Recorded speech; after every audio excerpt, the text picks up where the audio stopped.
ॐ भूर्भुवः स्वः तत्सवितुर्वरेण्यं भर्गो देवस्य धीमहि धियो यो नः प्रचोदयात्। तूने हमें उत्पन्न किया, पालन करी रहा है तो तुझसे पाते ही प्राण हम। दुखियों के कष्ट हरता है तू, तेरा महान तेज है छाया हुआ सभी स्थान। सृष्टि के वस्तु में तो हो रहा है विद्यमान। तेरा ही धरते ध्यान हम, मांगते तेरी दया। ईश्वर हमारी बुद्धि को श्रेष्ठ मार्गे पर चला।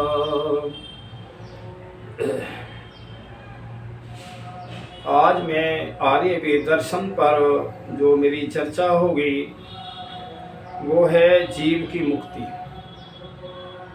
अर्थात मनुष्य जन्म का उद्देश्य क्या है और संसार में आने का।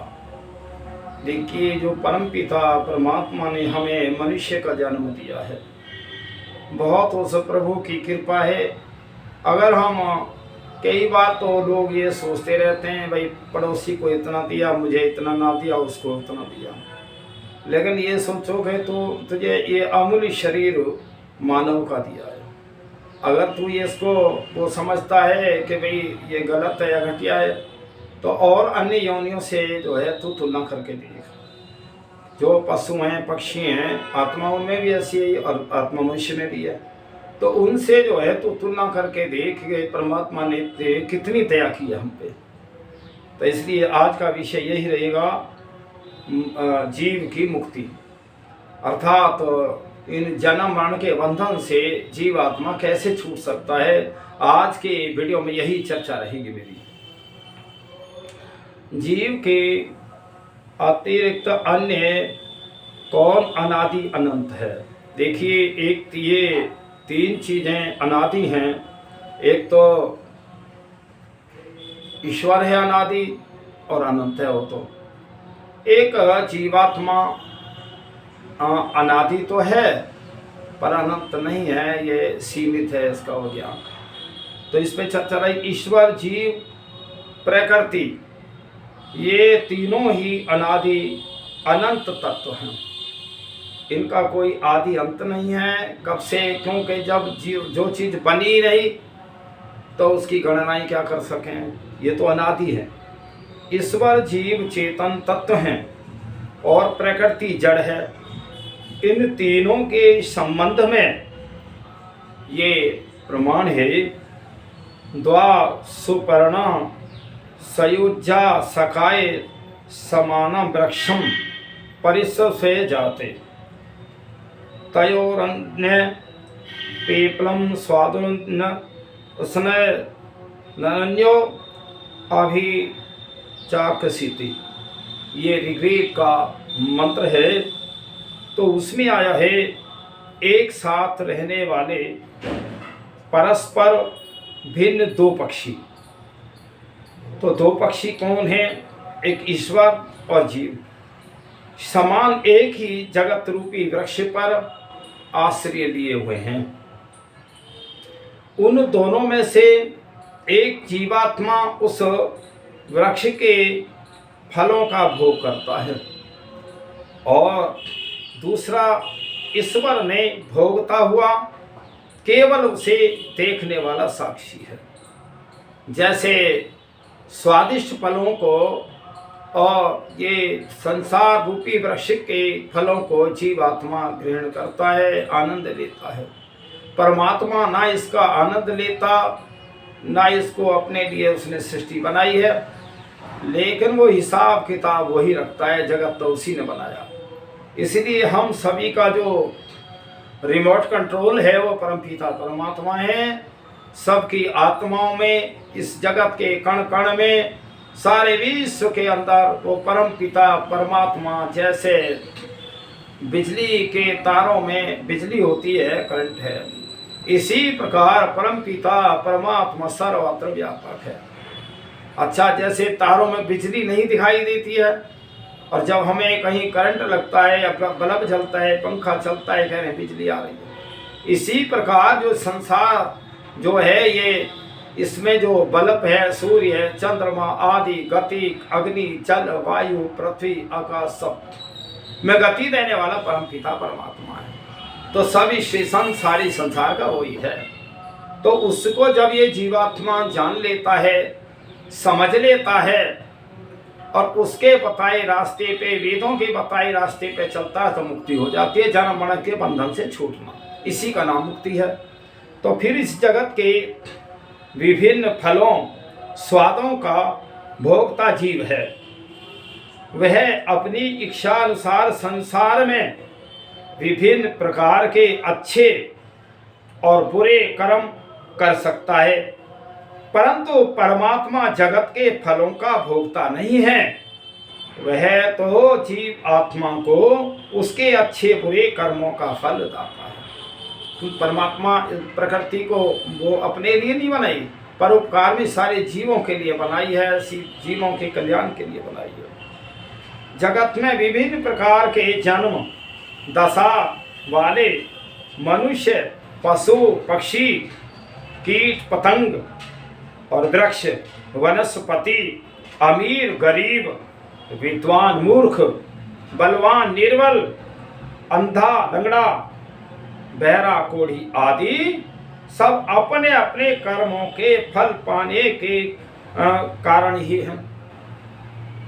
आज मैं ये बहुत चिंतन कर रहा था जब सुबह उठा, जब ये जीवात्मा का स्वाभाविक गुण सत और चित है, सत्य स्वभाव है, चित्त माने चेतन है, तो ये चेतन है और सत्य स्वभाव है, फिर इतनी सारी बुराइयां इन भोगों में कैसे पड़ गई? आत्मा जो कष्ट पा रही है, भोग योनियों में चली जाती है, केवल इसका अगर वो है तो ये केवल हमारे कर्म है। अब देखिए, जैसे जीवात्मा का स्वाभाविक गुण सत्य है, और तो जब सत्य स्वभाव में जीवात्मा रहता है, कर्मों से, बंधन के कर्मों से अलग हो जाता, मुक्ति है। जब आपके कर्म है ही नहीं किसी जन्म के लिए और उसकी कष्ट पाने के लिए, दंड पाने के लिए, तो फिर आप मुक्त तो हैं, ये समझो। और यही जीवात्मा को अज्ञानता, बार बार जन्म लेना, मरण को प्राप्त होना, उन जन्मों का भोग भोगना, फिर आना और जाना, इसी तरह लगा रहता है। जब ये जीवात्मा अपने को समझ लेता है कि तो मुक्ति प्राप्त करने से ही मुक्त हो सकता है संसार के बंधनों से, तब वो अपना उपाय कर सकता है। ऐसा कोई नहीं है कि उपाय नहीं है। तो फिर जीव मनुष्य कर्म करने में स्वतंत्र है, परमात्मा उसे उसके कर्मानुसार फल देने में स्वतंत्र है। दोनों अपने अपने क्षेत्र में स्वतंत्र हैं। देखिए, ठीक है, परमात्मा ने हमें जन्म दिया है, मनुष्य का जन्म दिया है, लेकिन हम उसने बंधन में नहीं बांध रखा। और एक बात सुनो, तुम्हें मुक्ति प्राप्ति के लिए उसने साधन तो दिया है। ये सारा संसार मुक्ति प्राप्ति का साधन भी है और बंधन भी है। और जो वेद अनादि काल से जब सृष्टि की उत्पत्ति हुई, वेद का ज्ञान ऋषियों की आत्मा में दिया, वो आपको मुक्ति प्राप्ति के लिए दिया। लेकिन हम वेदों को पढ़ते नहीं, और वेद पढ़ के समझना बहुत कठिन है। वैसे ये बहुत तप का काम है। लगातार हम स्वाध्याय करते रहे बहुत काल तक, तब कहीं वेद समझ में आएगा। इतना नहीं, हम ये 60 वर्ष वेदों का स्वाध्याय करते, मैंने तो कितने ही हजारों लोगों का, विद्वानों के लेख पढ़े, तो तब मैं अपने कुछ सिस्टम को मैं कुछ जाना। तो इसलिए फिर यहाँ आता है अथर्ववेद में आया है कि उद्यानम ते पुरुष नाव्यानम, हे पुरुष तेरा उत्थान हो, पतन नहीं। ये मनुष्य जन्म भी उत्थान के लिए मिला है, मुक्ति के लिए मिला है, दुखों से छूटने के लिए मिला है, लेकिन इस संसार की चकाचौंध में हम ऐसे बह जाते हैं जो उद्देश्य था उसको भूल जाते हैं। बस यहाँ दिक्कत है। और सबसे बड़ी जो दिक्कत है कि जो जिस घर परिवार में हम जन्म लेते हैं, माँ जन्म देती है, माँ भी वेदों की विद्वान नहीं है, पिता वेदों के विद्वान नहीं है, फिर बच्चा जब पढ़ने के लिए जाता है तो वहाँ भी विद्वान नहीं है। ये तो वैसे ही मनुष्यकृत भाषाएं हैं, मनुष्यकृत जो है ज्ञान है, ये ईश्वरकृत ज्ञान है ही नहीं। अगर ईश्वरकृत ज्ञान होता तो ये झगड़े न होते। देखिए मैं एक ही दृष्टांत देता हूँ। हमारी जो ऋषि मुनियों की गुरुकुल प्रणाली थी उसका मैं एक दृष्टांत देता हूँ कि भाई श्री राम पिताजी के कहने से 14 वर्ष के लिए वन में जा रहे हैं, और जा रहे हैं तो उस समय जब वो नदी को पार होके फिर बाद में जो उनको पता लगा, क्या नाम है, भरत ननियाल में थे, तो उस समय जब वो आते हैं और वो सारा दृष्टांत जब पता लगता है। खैर रामायणी कथा तो बहुत लंबी है, मैंने तो पूरी रामायण वाल्मीकि को बहुत पढ़ा है। तो कहने का मतलब ये है, मनाने के लिए जाते हैं, वहाँ राम कहते हैं पिताजी की आज्ञा से 14 वर्ष अब पूरे हुए। तो उस समय जब भरत सेना लेके जा रहे हैं और सेना में हमारे मंत्री और सभी घर के सदस्य सब थे, राम को मनाने के लिए जा रहे हैं। उस समय जब बहुत शोर शराबा हो रहा तो लक्ष्मण वृक्ष पे चढ़ गया, पेड़ पे, साल के वृक्ष पे चढ़ के, और वो देखता है, कहने लगा भैया ये भरत तो हमें यहाँ भी चैन से नहीं रहने देगा, ये तो सेना लेके आ रहा है। तो तब कहा राम ने कि लक्ष्मण अगर तेरी राज्य करने की इच्छा हो तो मैं भरत से कह दूंगा राज तू कर ले। कितना ये था गुरुकुलीय शिक्षा, वैदिक सिद्धांत, और राम ये समझते थे। और कोई भी है आज फिर समझ लो राम की बात को, तुम यहाँ कितने भी धन कमा लो, कितना ही अधर्म और पाप का धन इकट्ठा कर लो, तुम इसके स्वामी नहीं बन सकते, एक सुई के भी स्वामी नहीं बन सकते। तो उस समय जब बहुत कोशिशें करने के बाद फिर भी वो भरत ने राज को ग्रहण नहीं किया। भाई श्री राम के जूते खड़ामू ही जो उस पर रखे सिंहासन पे, और चक्रवर्ती राज था। आज तो हमारे प्रदेशों के मंत्री और तुम्हारे MP MLA कितना झगड़ा और कितना वो करते हैं। अरे संसार के लोगों, तुम न्याय पे आओ। न्याय क्या है, अन्याय क्या है, धर्म क्या है, अधर्म क्या है। इसलिए बहुत अच्छा, मैं तो ये कहता हूँ हमारे जो मोदी जी हैं बहुत अच्छा वो कानून ला रहे हैं, समान नागरिकता, न्याय सबके लिए एक समान हो, कोई उसमें फर्क ना हो, ये मेरा है, ये तेरा है, ये काला है, ये गोरा है, ये भूरा है, ये वहाँ का है, एक समान सबको न्याय हो। तो देखिए तभी जो जाके, और भाई प्राचीन में तो बहुत मैंने इतिहास पढ़े हैं, और राजाओं ने जहाँ न्याय किया और उसका पुत्र भी सामने आ गया तब भी न्याय ही किया। बड़े कमाल की हमारी संस्कृति है। ये दुनिया वाला भारत विश्व गुरु ऐसे ही नहीं कहलाता, यह ऋषियों की भूमि है। यहाँ साधना से जो ज्ञान प्राप्त, ईश्वर के दर्शन करके, इस बात के साक्षात ज्ञान को प्राप्त करके, तब ये ऋषियों की भूमि है, ये तब ये गुरु कहलाई है। फिर आया है शिवो, ये भी ऋग्वेद का वचन है। हे जीव आत्मन, तू सबका कल्याण करने वाला बन। ये वेद की वाणी कह रहा हूं मैं, वेद का ज्ञान बता रहा हूं, वेद में ज्ञान दिया क्या है। और वेद से अन्य जो लोग मेरी बातें सुने वो अन्य पुस्तकों से, अन्य धर्मों से तुलना करते जाएं, एक एक मेरी वीडियो को तुलना करते जाएं, जो अच्छा लगे उसे ग्रहण कर लो और जो असत्य है, अधर्म और पाप से छोड़ते चले जाइए, सारे विश्व के अंदर स्वर्ग बन जाएगा। स्वर्ग और नरक का तो हम ही तो वो है, हम ही तो इसको संसार को बिगाड़ रहे हैं और बना रहे हैं।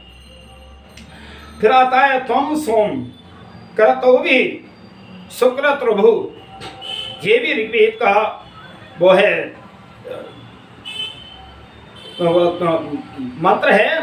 हे सो में तू अपने कर्मों से उत्तम कर्म करता बन, अपने कर्मों से उत्तम कर्म कमा और बन। फिर कहा है अश्वस्य वारो गो सामत्य के, ये अथर्ववेद का श्लोक में आया है। हे आत्मन, तू घुड़सवार होकर भी घोड़े के खुरों में और कुट पिट रहा है। कितना कमाल के हमारे ऋषियों का, भैया तो परमात्मा का ज्ञान है। परमात्मा कह रहा है कि ये जीवात्मा तू घोड़ा है, घुड़सवार है, अब तू घोड़े के पैरों में कुचल रहा है। कुचलना क्या है और घुड़सवार क्या? तू मुक्ति प्राप्त कर ले, अच्छे कर्म कर ले, और तू जो है बार बार इस संसार में आना और जाना और आना और जाना। ऐसा नहीं है, आना जाना तो बहुत अच्छा लगता है, मुझे मनुष्य का जन्म मिलता रहे तो बहुत अच्छी बात है, लेकिन मिलेगा तो मेरे कर्म के अनुसार।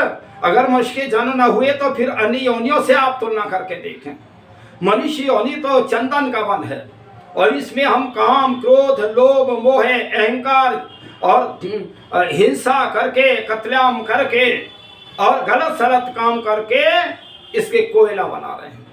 फिर क्या होगा? जो भोग योनियां हैं उन्हें देखा करो, आत्मा उनमें भी ऐसी है, तुम्हारे में भी ऐसी है। इसलिए फिर आया है अग्नि तन्व्यम चूसस्व, हे ज्ञान अग्नि तू अपने आत्मा से प्रीति कर। तो देखिए आत्मा से प्रीति क्या है? हम सारे दिन भोजन के लिए दौड़ रहे हैं, अच्छे कार्यों के लिए दौड़ रहे हैं, और आत्मा भूखी बैठी है। आत्मा की खुराक क्या है? आत्मा की खुराक तो सुबह शाम संध्या करें, आप परमात्मा के गुणों की चर्चाएं करें और परमात्मा के गुणों को अपने में धारण करें, बुराइयों से बचें, अच्छाइयों की तरफ चलें। ये आत्मा की खुराक है। क्योंकि ये शरीर तो खूब माल खाता है, खूब इच्छाएं वो करता है, और भोगती तो आत्मा ही है। इसलिए आत्मा के कल्याण के लिए अच्छे कर्म किया करो या हवन किया करो, दोनों समय संध्या किया करो और परमात्मा को जानो। सबसे बहुत बढ़िया हमारे ऋषि दयानंद ने हमें बहुत अमूल्य ग्रंथ दिया है, सत्यार्थ प्रकाश। सब मत मतांतर जो अपने को धर्म कहते हैं कि ये हमारा धर्म, वो हमारा धर्म, वो सत्यार्थ प्रकाश को पढ़ें। कहाँ कहाँ तुम्हारी धर्मों में गलतियां हैं और कहाँ कहाँ तुम जो है वो एक विरुद्ध जा रहे हो, मार्ग से भटक रहे हो। इसलिए संसार के लोगों, ये वेद किसी का पक्षपाती नहीं है, वेद तो ईश्वरीय ज्ञान है। ईश्वर ने सारी सृष्टि बनाई, और जब सृष्टि बनी उसके बाद मनुष्य का जन्म हुआ, तो मनुष्य को ज्ञान भी दिया है। ऐसा नहीं है वो ज्ञान ना देता तो बिल्कुल भी हम ज्ञान का सारी सृष्टि खत्म हो जाती। क्योंकि ज्ञान ना होता सब अधर्म और पाप में, अधर्म में जाते, तो मनुष्य का तो एक तरह उसको वही ना मिलने पाता। लेकिन ज्ञान जो है वेदों के अंदर ज्ञान है, उससे मुक्ति तक है। तो इसलिए विचार करो संसार के लोगों। फिर कहा है माँ भी द्रोह, ये अथर्ववेद का है कि हे मानव तू संसार में किसी से भी द्रोह, ईर्षा न कर। हाँ, कितना अच्छा आया। हम किसी से द्वेष न करें, ईर्षा न करें, किसी की हिंसा न करें। मैं ये वेद की वाणी ही बोल रहा हूँ, तुम्हें वेद का ज्ञान समझा रहा हूँ। भाई पूरे वेद में तो 22,000 वेद मंत्र हैं, तो इसलिए एक एक वेद बहुत सुंदर हमारा वो है। फिर आया है आदीनाम श्याम सरधय शतम, ये यजुर्वेद का श्लोक है कि हम 100 वर्ष तक अधीन, दीनता रहित होकर जिए। अधीन माने हम इतने पराधीन भी न हों, जिए तो 100 वर्ष 10 साल हम बेड में ही पड़े रहे, पानी से और किसी से मांग रहे, वो कोई जीवन नहीं रहा। मैं तो ये चाहता हूँ मेरा जीवन इतना रहे कि मैं रोज दैनिक यज्ञ करता रहूँ, वीडियो बनाता रहूँ और स्कूल आदि में भी मैं अपना विचार देता रहूँ और अच्छे अच्छे लोगों को विचार में सारे दिन देता ही रहता हूँ। और इसके अलावा मैं काम करने लायक ना हूँ तो फिर मृत्यु अच्छी है। फिर यहाँ गले सड़े शरीर में इस आत्मा को रहने से क्या लाभ है। और एक न एक दिन संसार के लोगों वो दशा भी हमारे सामने आएगी। जो ये नौजवानी हमेशा रहेगी नहीं, बचपन रहा ना, नौजवानी रहेगी नहीं, और फिर बुढ़ापा ही है, फिर ये शरीर कष्ट देगा। तो इसलिए नौजवान अवस्था में वेदों को अवश्य पढ़ो, और जो तुम ज्ञान प्राप्त कर लोगे वो बाद में बुढ़ापे में भी साधना कर सकते हो। लेकिन तुम चाहोगे हम बुढ़ापे में वेद पढ़ें और अभ्यास न किया तो वेद पढ़ ही नहीं सकते, ना समझ सकते। जो शरीर बेकार होगा, पहले तो रात को नींद सही ना आवे और वैसे टेंशन रहे, बीमारियां रहे, तो वेद समझ में आ रहे। फिर ये नौजवानी में पढ़ो। फिर आता है माँ पणिर्भू, ये ऋग्वेद का श्लोक है। हे मनुष्य, तू कृपण कंजूस मत बन। कितना अच्छा है भाई। हम जब परमपिता परमात्मा ने हमें सब कुछ ही तो दिया है, उसने हम इसके बदले क्या ले लिया। कितना सुंदर मानव शरीर, फिर हमें माता पिता और संपत्ति और घर बार सब कुछ साधन मिला है। इसके बदले तो परमात्मा ने कुछ दिया ना। तो हम भी इसमें से दान करें। दान जो है, देखिए मुक्ति के 3 साधन हैं, दान करना और विद्या पढ़नी और वेद का ज्ञान देना, यज्ञ हवन करना, सद्या हवन इत्यादि करना। तो ये मुक्ति के ही कर्म हैं। तो जिस परमपिता परमात्मा ने हमसे कुछ नहीं लिया तो हमें भी दान करना चाहिए। वेदों में तो ये आता है कि तू भाई 100 हाथों से कमा 1000 हाथों से दान कर, इतना है तो, या 100 रुपये कमा और 1000 रुपये दान कर। तो इसलिए देखिए इसका एक ही प्रमाण देता हूँ मैं। जैसे एक यज्ञ होता है, हवन होता है, एक मैं लगभग दैनिक में 100 ग्राम घी, 125 ग्राम घी मेरा लगता होगा। इतना मैं दैनिक अकेला यज्ञ करता हूँ। एक 100 ग्राम घी को एक व्यक्ति खा लेगा और वो ठीक है, उसमें शक्ति तो आ जाएगी, लेकिन आई तो एक कोई। और 100 ग्राम अगर हमने घी से यज्ञ किया तो लाखों प्राणियों को यज्ञ का लाभ हुआ। तो मैं कहूँ लाखों गुना बढ़ गई, वो लाखों गुना दान बढ़ गया आपका। देखिए इसका यज्ञ पे बहुत बह के, भोजन के बिना हम महीना रह सकते हैं, जल के बिना 10-5 दिन भी रह सकते हैं, लेकिन वायु के बिना तो 1 मिनट भी नहीं रह सकते। तो देखिए इसलिए यज्ञ जो है बहुत श्रेष्ठ उत्तम है। यज्ञ से वायु की शुद्धि होती है, प्राणों की शक्ति मिलती है, और कितने प्राणी, लाखों करोड़ों प्राणियों को जो शुद्ध वायु मिलती है तो कितना गुना लाभ हो गया। तो इसलिए तो अनवरत है पितु पुत्र है, ये अथर्ववेद में आया है।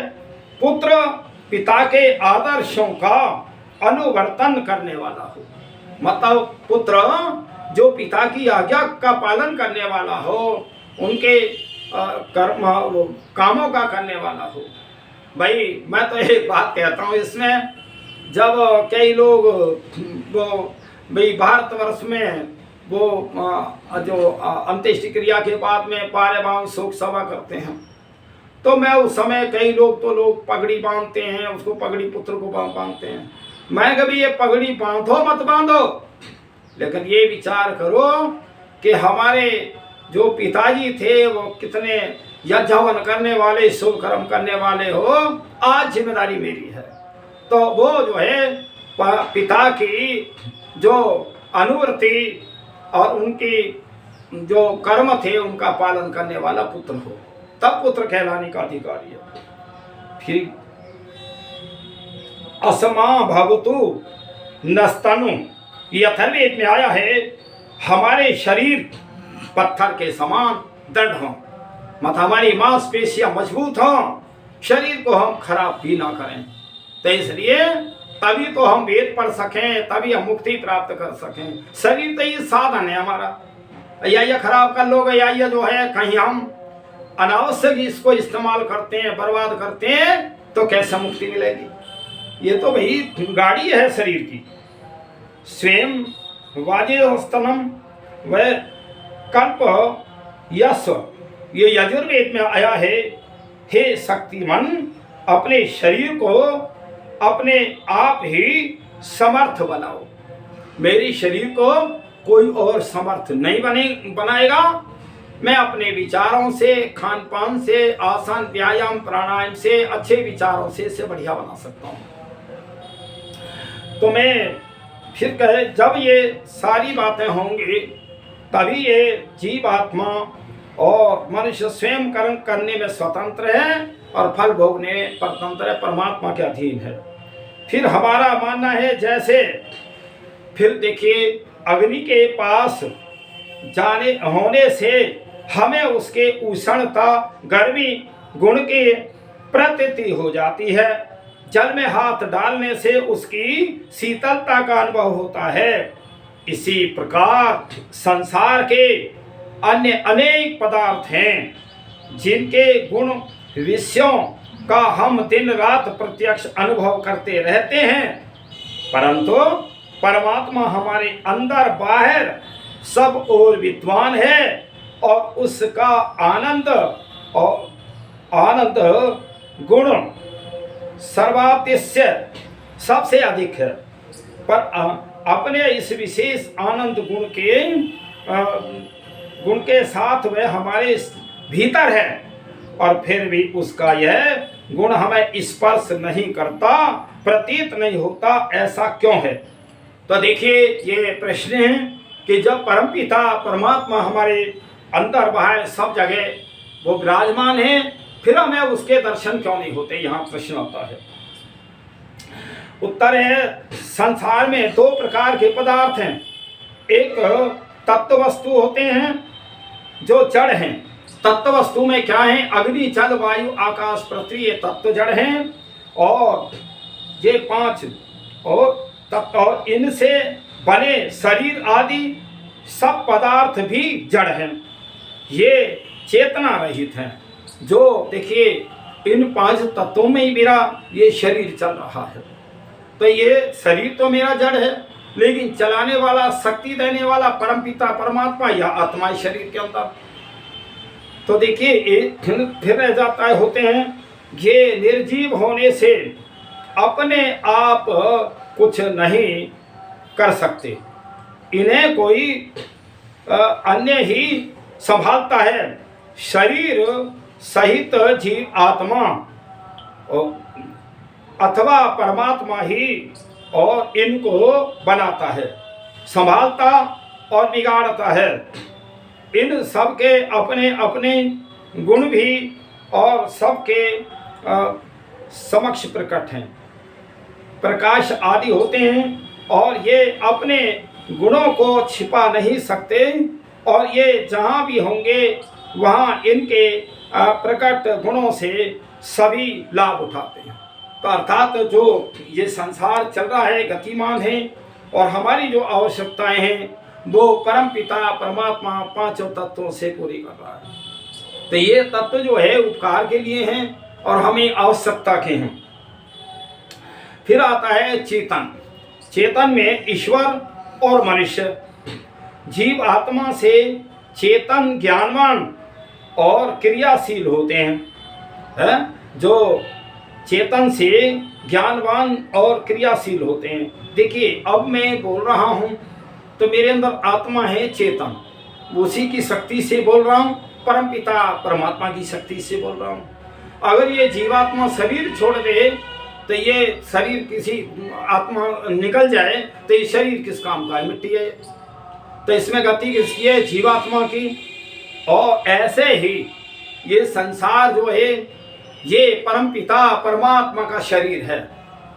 जैसे मेरा ये मनुष्य शरीर है आत्मा का, वो परमात्मा का शरीर सारा संसार है। अंतर कहाँ है? वो परमात्मा सर्वदेशी है, सारे विश्व के अंदर अनेकों ऐसी दुनिया में वो एक है। और हम आत्माएं भिन्न भिन्न हैं। हम अलग अलग जो है हम वो हमारी उतनी शक्ति नहीं है, हमारी शक्ति सीमित है और परमात्मा की शक्ति अनादि है। इनमें अपने अपने गुण कर्म स्वभाव और वस्तुओं को सुरक्षित प्रकट रखने का सामर्थ्य होता है और एक मनुष्य अपने पास की वस्तु व गुण को किसी अन्य व्यक्ति को चाहे दे या न दे, यह उसकी अपनी इच्छा है, पर निर्भर है। ईश्वर फिर ये तो मनुष्य का होगा अलग अलग, मैं किसी को ज्ञान नहीं देता हूँ। ईश्वर सर्वदा न्यायकारी है। जीवात्मा और परमात्मा के गुण में क्या अंतर है? वो ईश्वर न्यायकारी है, सर्वज्ञ है, सब जगह है और सब जीव आत्मा को भली भांति देख सुन और जान रहा है। वह जीव आत्मा को उसके कर्म योग्यता पात्रता के आधार पर ही अपने सुख सुविधा प्रदान करता है, तो अन्यथा नहीं। अतः परमात्मा और उसका आनंद हमारे अत्यंत निकट होते हुए भी हमें अनुभूत प्रतीत नहीं होता। उस परमात्मा अंदर में हमें आनंद दे रहा है ऐसा नहीं है, और फिर भी हमें प्रतीत नहीं होता। परमात्मा जिसे अपने आनंद का पात्र देख समझ लेता है, उस पर अपनी कृपा करके आनंद की वर्षा कर देता है। जीव की मुक्ति क्या है? कि जीव का मुक्ति और बंधन क्या है? अर्थात पुरुषार्थ थे। उत्तर है इसका, पुरुषार्थ अपने कार्य प्रयत्न कर्तव्य से शून्य विरक्त रहित हुए सत रज तम अर्थात गुणों का अपने प्रकृति कारण में लीन हो जाना केवल मुक्ति है। अर्थात ये सारे रज तम और प्रकृति के और इनसे ज़्यादा हम इनमें ध्यान ना दे करके और अपने जो विचार हैं और मुक्ति के, और वो हम इनसे पृथक होके अपने ज्ञान को बढ़ाएं, वो मुक्ति का ज्ञान है। और हम इन्हीं में उलझे रहें तो मुक्ति नहीं होगी, बंधन ही होगा। केवल है अथवा चित्त शक्ति, हमारी जो चित्त की शक्ति आत्मा की शक्ति है को अपने स्वरूप में अवस्थित हो जाना केवल है। ये दोनों बातें एक ही समय में साथ साथ जाती हैं। तो देखिए ये क्या है कि जो मैं अभी पहले बता रहा था, इस जीवात्मा का सत्गुण है, सत्व और चेतन। चेतन है, सत्गुण है। परमात्मा में तीन गुण हैं, सत, चित्त और आनंद। तो जीवात्मा के पास आनंद नहीं है, और जो प्रकृति है इसमें भी तीन गुण हैं, सतोगुण, रजोगुण और तमोगुण। जैसे जैसे मैंने पहले वीडियो में बताया था, जैसे जैसा मेरा गुण कर्म स्वभाव पूरे दिन में रहेगा, क्रोध अहंकार जो भी रहेगा, उसी के अनुसार मेरा कर्म बनता है। ये प्रकृति का स्वाभाविक गुण भी है। लेकिन प्रकृति है वही कर्म करने का साधन है। फिर आता है दुख जन प्रवृत्ति दोष मिथ्या ज्ञानानाम मुक्तोक्त पराप्य और तदंत्राय परवर्ग। ये न्याय दर्शन में आया है। अर्थात मिथ्या ज्ञान, दुख का कारण क्या है? मिथ्या ज्ञान के हम एक और एक को दो न कह एक और एक तीन अज्ञानतावश सारे संसार में भटकना। और अज्ञानी लोग बहुत हैं इस संसार में, ठगने लूटने वाले, जो भाई अज्ञानतावश हम मूर्ति पूजा करते हैं। मूर्ति तो जड़ है, पत्थर का ही तो वो आकृति है, मनुष्य की आकृति है। ईश्वर की जगह हम उस मूर्ति का पूजन कर रहे हैं, मनुष्यों की पूजा कर रहे हैं। ईश्वर की भक्ति कहाँ हुई? इसलिए सोचो ये अज्ञानता है। ये आपकी जो मूर्ति पूजा है आपकी बुद्धि को जड़ बना रही है। वो आपको शक्ति चेतना कहीं नहीं बिल्कुल भी आएगी। आप परमात्मा दिखाई तो नहीं दे रहा, और संसार के उसमें उसकी व्याख्या करके तो देखो उसकी ज्ञान की और कर्मों की, आपकी बुद्धि का विस्तार बढ़ता चला जाएगा। और वह मूर्ति के आगे तुम हाथ जोड़े बैठे रहो, ना वो बोलती है, ना कुछ खाती है, ना कुछ है। ये इससे हमारी बुद्धि जो है शिथिल होती जाती है। इसलिए रोजाना वेदों का स्वाध्याय करोगे तो आप निश्चित दुखों से छूट जाओगे, मुक्ति प्राप्त करोगे। तो फिर जब मनुष्य उन्हें क्रम से दूर करने का यत्न करता है, अर्थात सबसे पहले उसमें अपने अंतःकरण से मिथ्या ज्ञान जो झूठ है को दूर किया, तो उसमें से दोष बाकी नहीं रहता और दोष के न रहने से कर्म प्रवृत्ति का नाश हो जाता है। देखिए मुक्ति का मार्ग है, जब तुम्हारे कर्म बंधन में बांधने के हैं ही नहीं तो तुम मुक्ति के कर्म कर रहे हो, मुक्ति में जाओगे, और गलत करोगे तो बंधन के कर्म है वो, तो दोष नहीं है, नाश हो जाता है। प्रवृत्ति के नाश से जन्म नहीं होता और उन्हें जन्म के न होने से मनुष्य दुखों से सर्वथा मुक्ति को प्राप्त हो जाता है। इसी का नाम अपवर्ग मुक्ति मोक्ष है। और देखिए, और स्पष्ट कहें, जीव का सभी प्रकार के जन्म मरण आदि के दुखों से छूटकर और पूरे मुक्ति का समय भी जो है निर्धारित किया ईश्वर ने, वेद के अंदर ज्ञान दिया है, ऋषियों ने समझा है साधना करके, और वो मुक्ति का आनंद है 31 नील 10 खरब 40 अरब वर्ष तक अथवा 36,000 बार सृष्टि और प्रलय के समय के बराबर तक आनंद रूप सर्वव्यापक अनंत परमेश्वर में आनंद से रहता है और बेरोक टोक सभी लोकांतरों में स्वच्छंद भ्रमण करना और वहाँ अपवित्रता पाप आचरण और अज्ञानता आदि का सर्वथा अभाव रहता है। ये थोड़ा सा मुक्ति का विषय मैंने रखा है। हम थोड़े थोड़े उसके लिए कितना रात दिन प्रयत्न करते हैं, और जो हमारे साथ दुख लगा हुआ है, जिसके कारण से हम संसार में आते हैं और हम कष्ट भोगते हैं। देखिए संसार में आना और यही दुख का कारण है, जन्म लेना दुख का कारण है, या सुख विशेष नहीं होता। और उस सुख विशेष के लिए हम प्रयत्न नहीं करते, वो प्रयत्न केवल किया जा सकता है तो मनुष्य योनि में ही किया जा सकता है, मनुष्य जन्म में ही किया जा सकता है। इसको हम व्यर्थ में ही खो देते हैं, लड़ाई झगड़े, कहीं धन के उसमें, कहीं बहुत अच्छी गाड़ी, बहुत अच्छी कोठियाँ बनाने के चक्कर में जीवन बीत जाता है। फिर उसी भोग योनि में फिर आते हैं। वो तो हमारे बहुत पुण्य कर्म थे, मनुष्य का जन्म मिला नहीं है। वो इतने जब ये मनुष्य को 50% से इसके धार्मिक कार्य होते हैं, पुण्य होते हैं, तब मनुष्य जन्म होता है। उससे न्यून होंगे तो फिर पशु पक्षियों की जो योनि है उनमें जन्म होगा। तो देखिए, ये आज मैंने थोड़ा सा मुक्ति विषय रखा है, और वीडियो को आप अवश्य मेरे कई बार सुना करें, क्यों मैं पढ़ कर के स्वाध्याय करता हूँ और आप मेरी बात को सुनते हैं तो सुनने में एक बार में नहीं समझ सकते। और जब आप मेरी वीडियो अच्छी लगें तो लाइक भी किया करें और ज़्यादा से ज़्यादा लोगों में प्रचार किया करें। मेरा किसी से कोई द्वेष भाव नहीं है। मैं तो ये चाहता हूँ कि जो परमपिता परमात्मा ने वेद का ज्ञान दिया है उसको कुछ मैंने समझाया तो मैं भी लोगों को बताऊं। ये मैं अपना कर्तव्य जान करके मैं इस तरह मैं ये वीडियो बना करके धर्म का प्रचार ज्ञान देना चाहता हूँ। सभी मतांतर वाले एक मत एक विचार होकर के मेरी वीडियो को अवश्य सुना करें। आपका बहुत कल्याण होगा। आप वास्तव में ज्ञान प्राप्त करते रहेंगे तो मुक्ति प्राप्त कर लेंगे। इतना ही क्या। ओम शांति।